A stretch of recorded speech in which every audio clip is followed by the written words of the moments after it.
rages on, no state of emergency in sight. 4, industries continue to suffer. 5, unreliable power supply, what I call Doomsday Promax, is unfolding. Further, the job creation pledges have turned into press releases without action.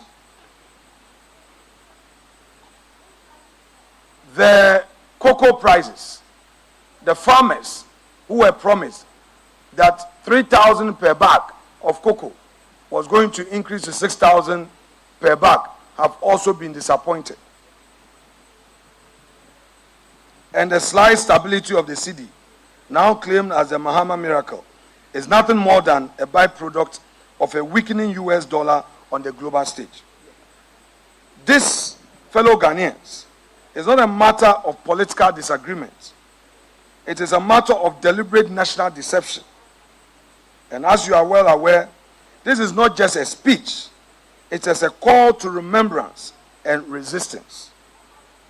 It is a forensic audit of the presidency that campaigned with the agency of a reformer, but now governs with the indifference of a ruler long exhausted by ideas. I dare say that the lame dark days of President John Dramani Mahama has already started.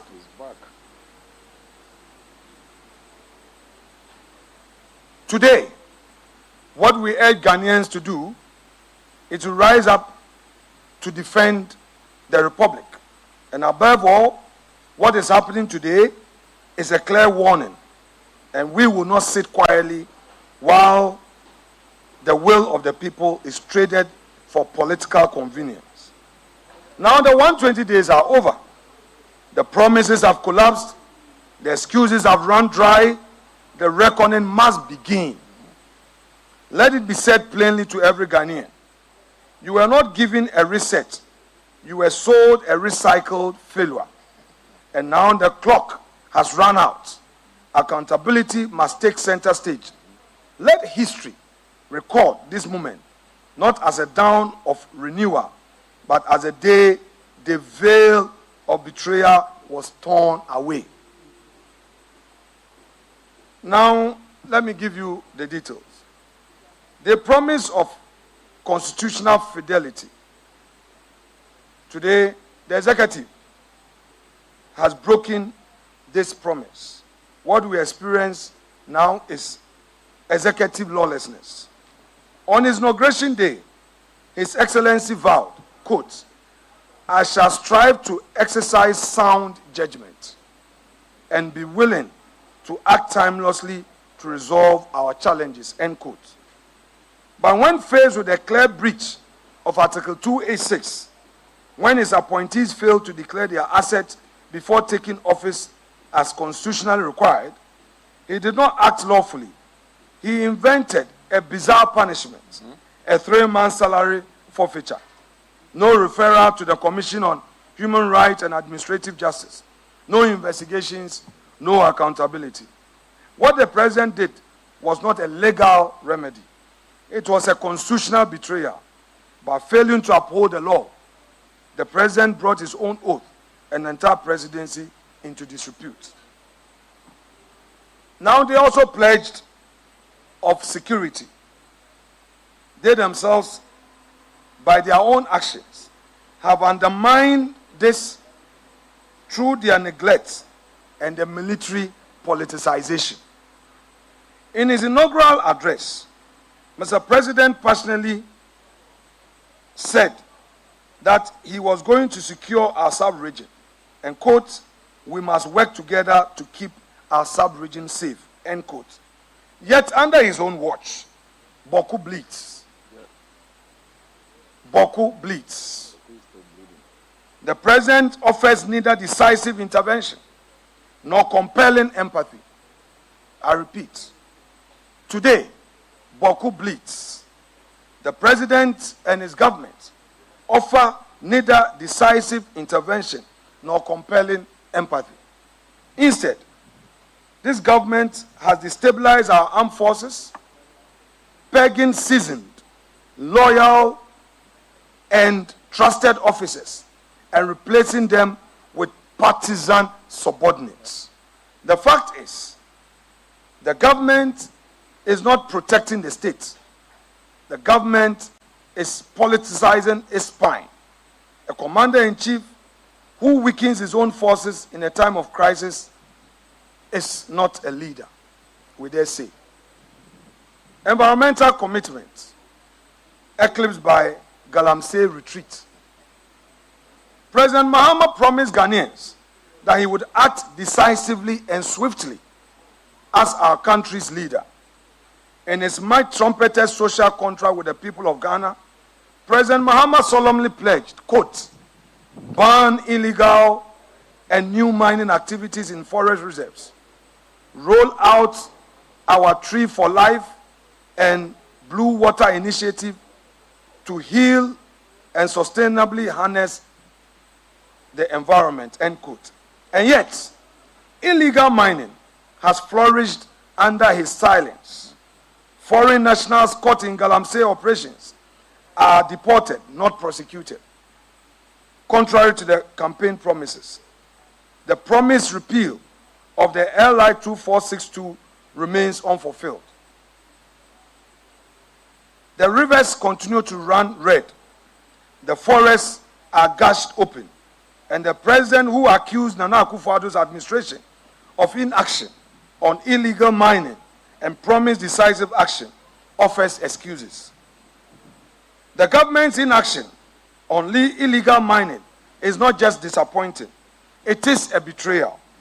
While in opposition, the NDC loudly declared that if elected, they would impose a state of emergency to confront Galamsey head-on. But 120 days into the government, not only have they failed to do so, that they have completely abandoned the agency they once preached. Illegal mining continues to devastate our rivers, poison our land, and displace entire communities. The promised state of emergency has vanished, replaced by silence and inaction, while the sector minister sheds crocodile tears on national television over the sorry state of our rivers, forests, and farmland. This is not leadership. This is not leadership. It is cowardice dressed in empty campaign rhetoric. It therefore came without a surprise to the people of Ghana when recently, on May Day, organized labor, speaking through its Secretary General, boldly condemned the extent to which Galamsey is destroying our environment. And to quote organized labor, Galamsey has worsened within the few months that the NDC assumed office. So all the 8 years that they said the MPP was unsuccessful in dealing with the Galamsey issue, today, organized labor is boldly telling us and saying it to the face of the NDC administration that within this short period of governance, the situation has worsened. I leave it to your judgment. Inclusivity abandoned. Mr. President promised the nation of a leadership of inclusiveness. Today, what we see is a massacre of livelihoods. In his inaugural speech, Mr. President declared, every Ghanaian has the opportunity to contribute to our nation's story, end quote. And yet, since taking office, his government has waged an unprovoked war on public and civil servants. Thousands of civil servants, especially the youth, have been dismissed, not for corruption and incompetence, but for getting employed by the state before his return to the presidency. In their place, party executives are being recruited. Teachers who were recruited and posted into remote communities to teach have been sent home. Nurses who were recruited and were in hospitals and at our health centers helping the poor have been sent home. Efforts to recruit more nurses have been put on hold. Those who graduated from nursing schools and expected to be posted are still at home, have become desperate. And we have a government that is rather creating more unemployment than employment. We say this is not inclusivity. This is not inclusiveness. This is ideological cleansing. This is not a present for all. It is a government for only the NDC. We have two Ghana now. Yes. The Ghana for the NDC, where only their party's foot soldiers enjoy, and the Ghana for others who must go through a bitter experience, pain, and misery. Youth empowerment has now reduced to a mere PR stunt. President Mahama told our youth on January 7th, quote, "This movement is a powerful affirmation that your voices matter. We are committed to creating opportunities for education, entrepreneurship, and employment," end quote. But those words now mock reality. The ambitious one student, one laptop policy of the MPP government has been shelved. In its place, a flashy, empty promises to train 1 million youth in coding without equipment, personnel, or infrastructure. Did we go or did we come? Governance has been reduced into theatrics and empty promises. Today, we, the mighty minority, boldly remind the president that the digital transformation cannot be downloaded onto our national digital network by beautiful speeches and launching ceremonies. And Ghana's youth deserve tools, not talking points. I repeat, the youth of Ghana deserve tools, not talking points. Now, power sector sabotage. From light to darkness.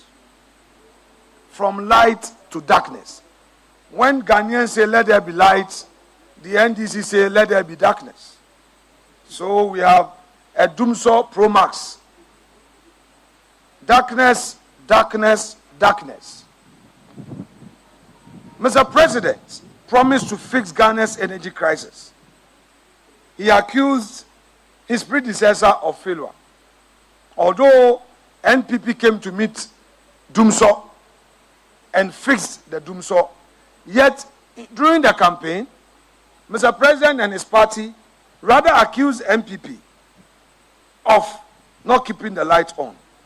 But let's all be honest with ourselves. The last 120 days, we have seen persistent power outages, low voltage, and silence in the face of national inconvenience. Not a single moment, a single day, has the energy minister addressed the Ghanaian people on the energy crisis. Where is the energy minister? Is he lost in this darkness? We are taking a torchlight looking for the energy minister. We cannot find the energy minister. Mr. Energy Minister, where are you? Bring back our lights. The emerging power crisis during the second term of His Excellency President John Dramani Mahama obviously will be deeper, and it appears that it's going to be darker and deadlier.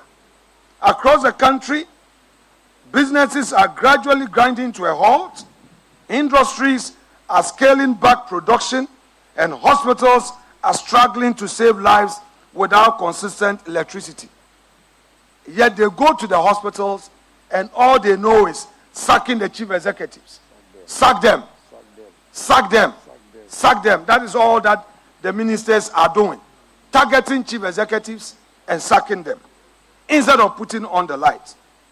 Home appliances are burning out. Livelihoods are vanishing.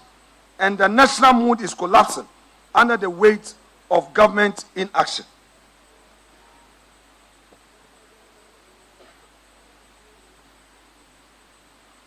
What we are seeing today is not intermittent disruption. It is a national emergency. And yet, The Mahama administration continues to offer excuses instead of solutions. Instead of resolving the problems, he recites blames like a broken record. Ghanaians deserve lights, not lectures. Leadership is action, not endless lamentation and blame game. Mr. President, NDC government, bring back our lights. You were not elected to lament. You were elected to do the work and fix the lights and fix the problem. You promised in your sona that you were going to fix the problems. You are not fixing the problems. Fix the problems. Now, assault on the judiciary, the rule of law under siege. His Excellency promised, quote, reset the faith in leaders and institutions, end quote. I repeat, His Excellency promised reset of faith in leaders and institutions. But what do we see? He has instead launched a chilling offensive against the judicial independence, attempting to hound the Chief Justice out of office under contrived pretexts while pushing through a 7 hand-picked appointment to the Supreme Court. It has never happened in our democracy where the president makes a direct appointment and more or less coerces the Judicial Council to swiftly, whether they like it or not, approve of same. The practice has always been that nominations are made by various stakeholders. The Ghana Bar has an input. The Office of the Chief Justice has an input. The Judicial Council itself has an input. The government, the president acting through the Attorney General makes an input. And all these names are deliberated upon, discussed in detail, and a recommendation ferried to the president for further action. May I refer the government to the matter of Ghana Bar Association versus Attorney General, where Thaddeus Sori, the lead counsel for Ghana Bar, made strong arguments on this matter. It was a situation where the Judicial Council had made some recommendations in a certain order of merit for the president to exercise the discretion of appointment. And even so, the Ghana Bar questioned the exercise of discretion and argued, among others, that since there was an order of merit upon which the recommendation was mounted, the president couldn't have chosen from the bottom, because we have my Lord Mafosau, we had Professor Henrietta Mensah Bonsu, followed by my Lord Yawapao, and then lastly Mr. Scott Puaman, as he then was. Yet the president chose from the bottom two, and Ghana Bar challenged this at the Supreme Court. The Supreme Court ruled that, well, that recommendation was an advice, and to the extent that all of those 4 individuals were recommended to the president could choose from the bottom. The president could choose anybody and was not bound by the order of merit. So clearly, a procedure, a practice as to how a justice of the Supreme Court is appointed is known. So why would the president write a letter that he's made appointment and urges that upon the Judicial Council to, at all costs, approve of same? This is very rich.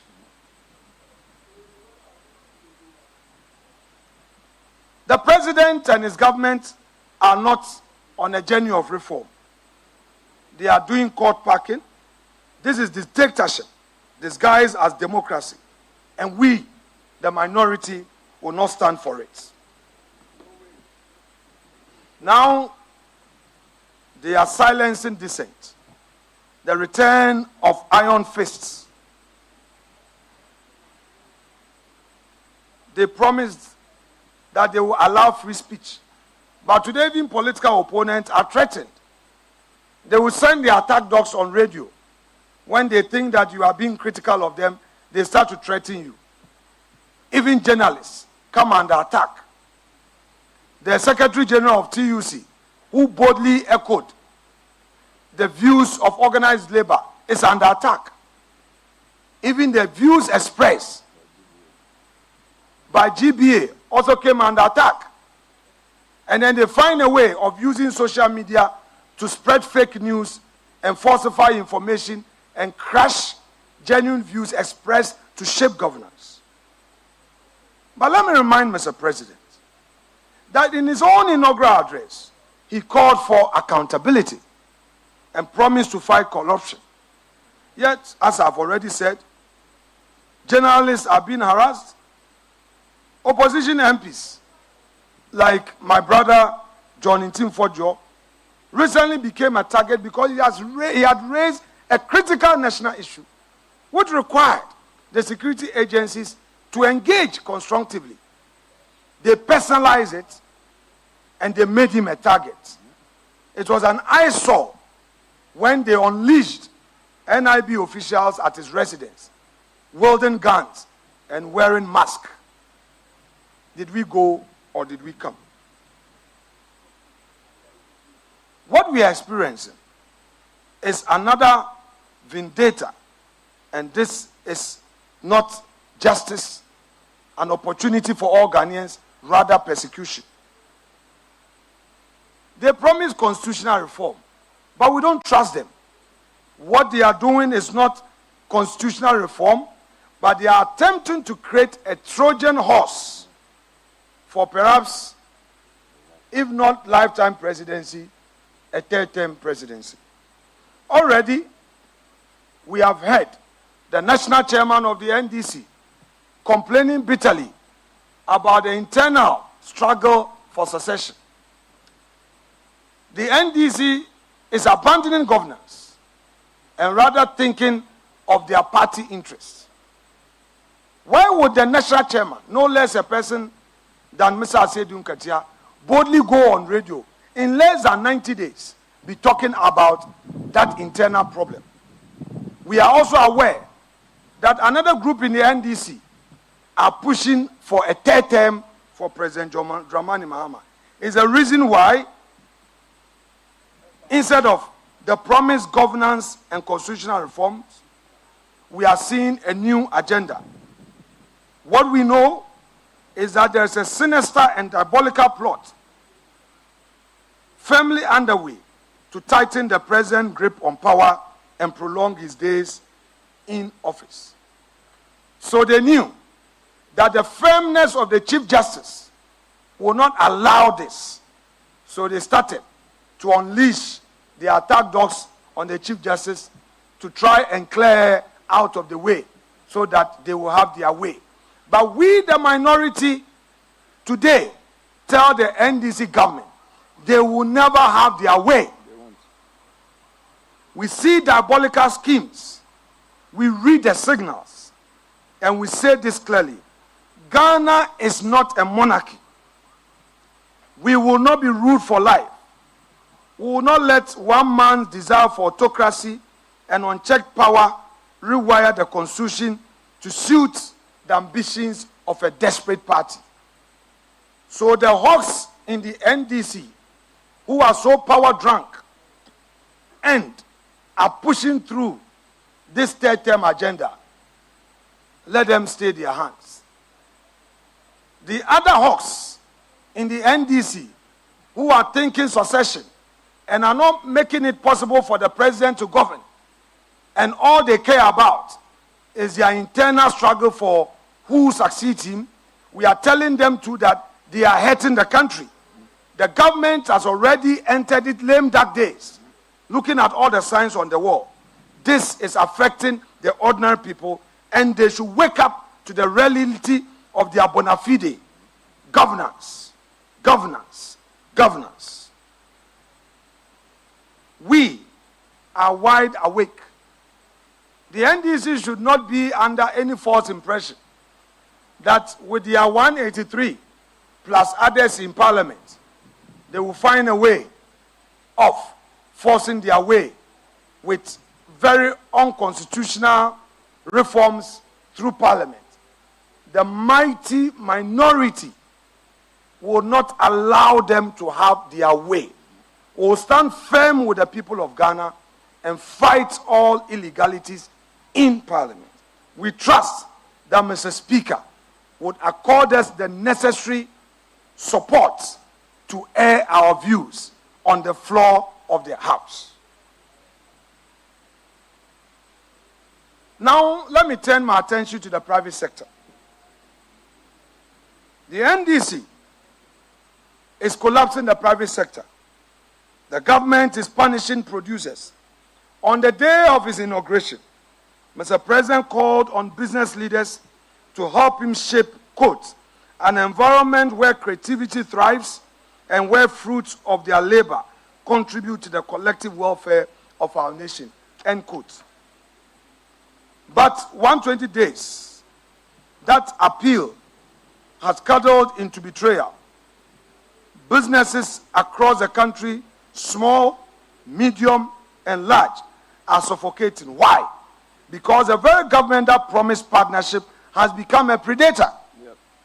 Suppliers, contractors, service providers, Ghanaians who finance and fulfill government contracts with their own resources or bank loans have not been paid. Some have been forced to shut down. Others have laid off workers, and countless others have plunged into debt, despair, and ruin. This government is presiding over economic vandalism, masquerading as governance. When the government refuses to pay its debts, it collapses the very economy it claims to lead. Mr. President, you cannot pay the people of Ghana who have sacrificed to work to build our infrastructure, who have supplied to state institutions. You cannot decide not to pay them. This amounts to the government sabotage of business. NDC government, you are ruining the businesses you came to meet. Your actions are becoming a liability. Now, on the import duties, we go on these broken promises on import duties and the COVID-19 levy. In his inaugural speech, the president acknowledged the pain of Ghanaians, promising to change the destiny of this nation of ours. But this government continues to allow what he had called during his days in opposition, crashing levies and regressive taxes on the backs of the sovereign people of Ghana. He promised to review and reduce import duties to make easier for traders, importers, and consumers. He has not. He promised to abolish the COVID-19 health recovery levy because the pandemic is long past and the people's pockets are exhausted. He has not. Instead, this government has maintained and even compounded the cost of living for every Ghanaian household. Prices continue to surge, markets remain unstable, and traders groan under taxes that, by his own standards, serve no current purpose, but enrich a bloated state machinery. Promises under the NDC government are no more sacred. They are just tools for winning elections and excuses for not governing. Betrayal of industrialization, killing jobs, killing hope. The president pledged in January to implement a 24-hour economy to stimulate, quote, to stimulate local industries and attract investment, end quote. But instead of building upon the 1D1F initiative, a bold, pragmatic program that used tax incentives to ignite industrialization across Ghana, the government of President Mahama has shelved it. The government has discarded it, abandoned it, and killed it. Factories that were planned under the previous administration now sit idle. Investment plans have stalled. Thousands of potential jobs have vanished before they could materialize. The message to investors in our economy is loud and clear. You are not safe here anymore. Mr. President, your reset is not a lifeline for the economy. It is suffocating lockdown on production. You are not creating jobs. You are killing them. Now it is rich to hear the president tell us in Sona that the flagship project, the flagship program, 24-hour economy, also known as 133, one job, three shifts, would find space in the 2025 budget. That is what the president told us. That Dr. Forson, his finance minister, will pronounce on the 24-hour economy. But what did we hear? Another matricle. When Dr. Atu Forson appeared before the House with a budget statement, no mention was made of the 24-hour economy, their own famous flagship program. What Dr. Forson promised us was that, the 24-hour economy is being considered. And yesterday, as typical of them, they have inaugurated another committee. They said there's another committee responsible for enacting the 24-hour economy. Hey, President Mahama. Hey, President Mahama. Hey, President Mahama. About the same 24-hour economy at Tonsium, you promised that you were going to create the enabling environment for businesses to thrive. This should find space in your first year budget. If you really mean business, in your first year budget, that should feature. The government has failed us. Government of lamentation, government of talk and less action. What did they say to the women? The women banking. They went to the market. They said that there will be women banking. Every town, every city, every region will have the bank being established. During the vetting, when we asked them, they said they were going to put the necessary support systems in place to get the licenses for this new bank. In their 2025 budget, the Women Banking Initiative was allocated a paltry sum of 50 million cedis. 50 million cedis. And to me, the market women in Winneba, Yamobia 2,000 Ghana cedis cry. Ebe, President Mahama. Ebe, President Mahama. Ebe, Menyo low. Menyo. Yeah. Yet they gave over 6 billion to their so-called Galamsey board. That gold board that they established. What is it for? Convert $275 million into cedis and get the cedi. They abandoned their own flagship initiatives and agriculture. Agriculture in the budget, they only allocated a paltry sum of 1.5 billion cedis. Even if you break the 1.5 billion cedis down, 950 million alone is for compensation. So the Erikopoku, the agric minister, sitting at the ministry, is a redundant minister. I don't know the work that the agric minister is doing at the ministry, because there's no budget for his ministry. How are they going to implement the Nkukon Kitinkiti? And then they loaded a lot of money under that so-called big push, which we are going to scrutinize. They did nothing for agriculture. They did nothing for the women banking. Yet they are promoting Galamsey. How do you say that you are establishing a gold board that is going to buy equipment for small-scale miners? How? It is a requirement. Go and read the Minerals Commission Act. If you want to go into mining, one of the requirements is to show your financial capability. You must show that you have the means to go into mining. So if a government tells you that it's going to buy equipment for miners, you should take it with a pinch of salt. What they are telling us indirectly is that their party boys involved in Galamsey are going to get equipment. And they say they are going to give them soft loans. Really? Government going to give loans for mining? They should tell us plainly that they are rather buying equipment, giving them money to promote Galamsey. And that is what we see. Now, they themselves are undertaking some false praise and making some claims. They claim that the cedi is strong because of the government's effort. I am a businessman. I will be happy any day if our local currency is strong, because that would help grow the business of Ghanaians, including me, who is a private sector player. But that is not the case.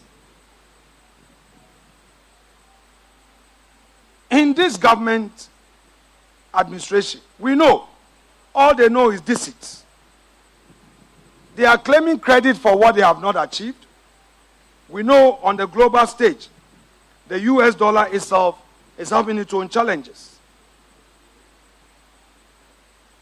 Recently, the ICE US dollar index, measuring the dollar strength against a basket of major currencies, indicated that the US dollar has slipped below 100 as market rule from rising sell America sentiment.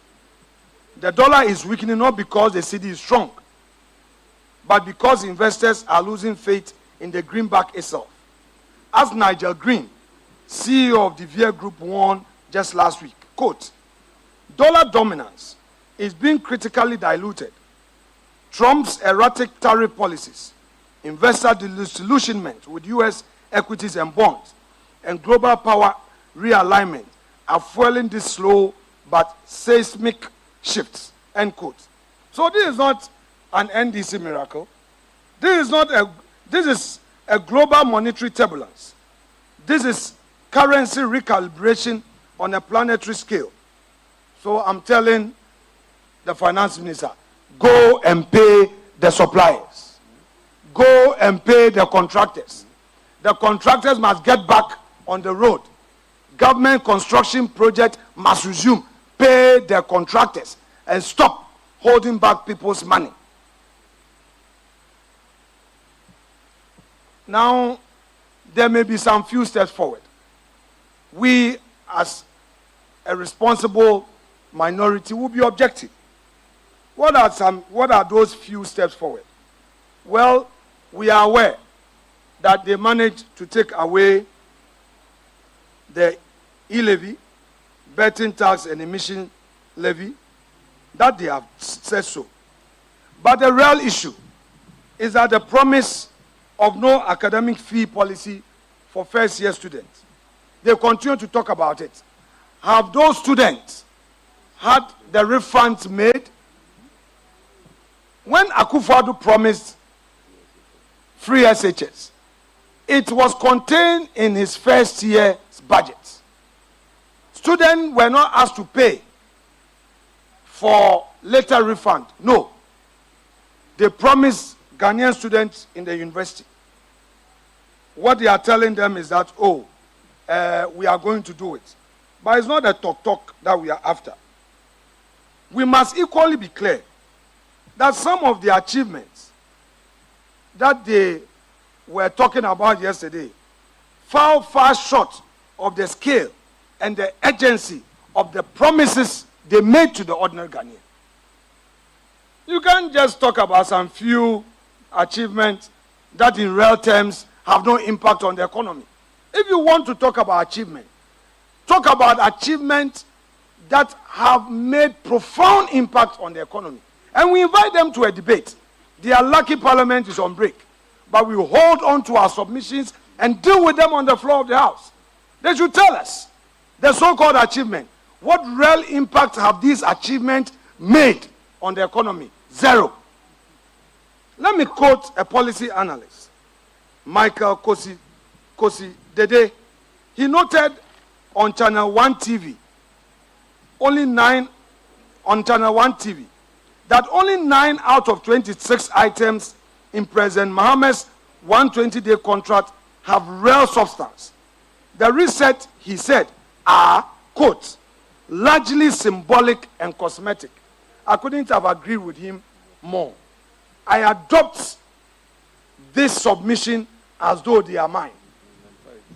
And I adopt them because this analysis is speaking to the real issues that confront you and I. When the appointment of ministers, an obligation under the Constitution, was presented as a milestone, I laughed. Clearly, to me, it revealed a government more concerned with optics than outcomes. You claim you've appointed few ministers, but you've appointed more partisan political staffers at the Jubilee House and other state agencies. So what are you talking about? Let me give you one example. Honorable Felix Kwachi Ofosu, the Minister of State responsible for government communications. We are told that the ministry was collapsed and he is there as government spokesperson. But he has some 3 deputies. They say a deputy government spokesperson, a deputy government spokesperson. And then at the same presidency, you have a communication director. At the same presidency, you have a director of research. Then you have a director responsible for agriculture. Ebe. Oh. And somebody. So, Erikopoku is not competent. Erikopoku, as your lead servant on agriculture, you say that you are appointing a director of agriculture at the presidency to do what? Yet you come back and say, oh, you promised to do less ministers, so we should applaud you. They should do a much more tidy checklist, and they will know that they failed the people of Ghana. So yes, they may try to pat themselves on their own, on their back, but clearly there is no clear delivery architecture for many of the initiatives that they've introduced. There is no single policy direction for any sector of the economy clearly outlined by the government for its ministers. No enforcement mechanism, no timelines. In too many instances, governments have substituted symbolism for substance. What we are witnessing is not the architecture of a national renewal. It is a scaffolding of political theater. Ghana does not need praise points. Ghana needs power, jobs, justice, and delivery. The difference is not academic. It is existential. Let me conclude. Mr. President, you have performed badly, poorly. Indeed, the failures that we have catalogued so far are not exhaustive.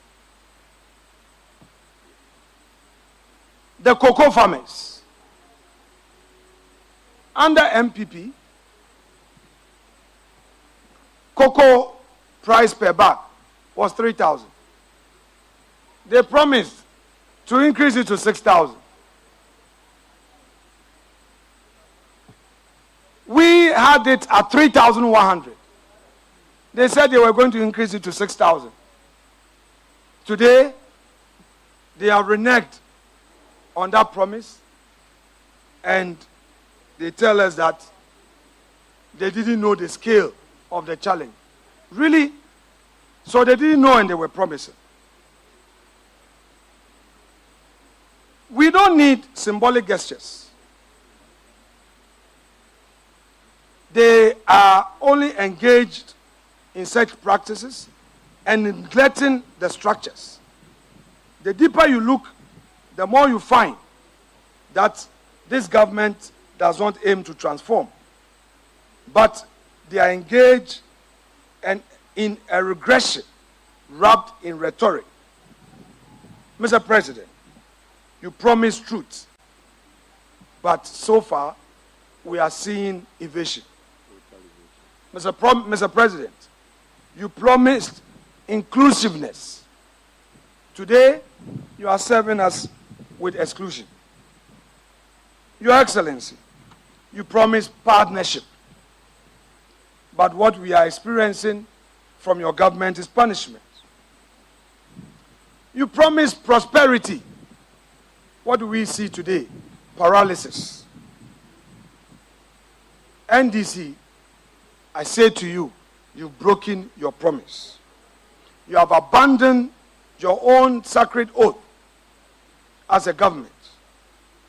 You have abandoned your own manifesto. You've trampled upon the hopes of the nation in search of a meaningful continuity. But this country will not surrender. We, the minority, the mighty minority, will not sit back as we redefine and ruin reforms. We will not let you stretch your stay or mutilate the Constitution. After 120 days, we clearly see your schemes. We see your lame duck days. We see a government without hope.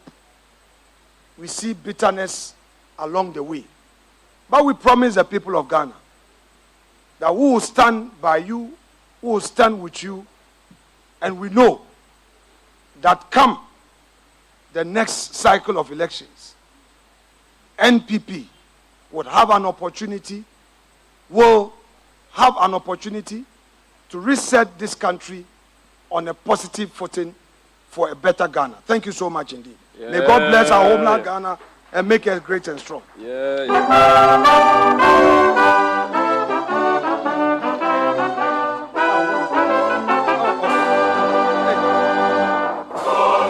Thank you, DJ. Hey, why don't you play General Assassin? For that one, it is for. Oh.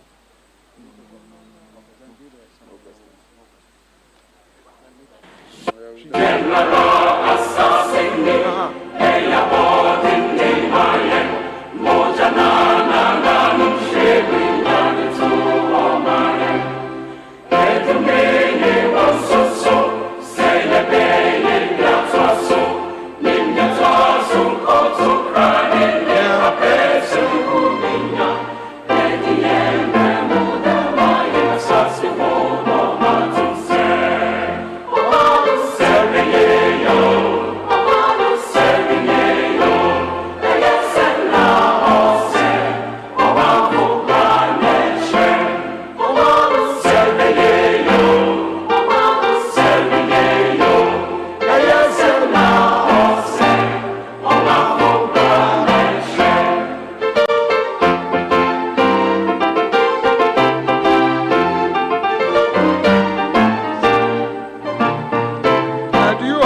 man ya woman yenyi bebia ko achaza yawa yenyi wosom wanyinyi ba ewa de ba ofioye yamwa ye bereye nebe ya omani ya mama DJ wo ya dia papa bebia ko achaza yawa yenyi wosom wanyinyi ba Sadiba ofioye yamwa yebereye ebeye ya nana amaya umano amaya mana atiwoye nora nyamichaja nyamama ela woso wanyinyipa sawaya wanabe yamwa yebereye ebeye ya nana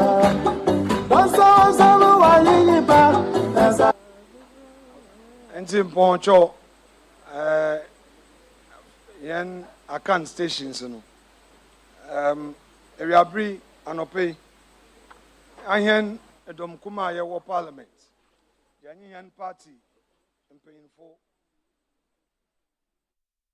So you saw that the minority leader, Alexander Apanyomakin, leading the charge of the New Patriotic Party to state their position of the 120-day contract with Ghanaians concerning John Dramani Mahama's, President John Dramani Mahama's 120-day contract with Ghanaians. According to the NPP, led by Apanyomakin, they are saying that the Mahama administration hasn't done its best in terms of galamsey when it comes to the erratic power supply that has been experienced in parts of the country that is termed locally as doomso.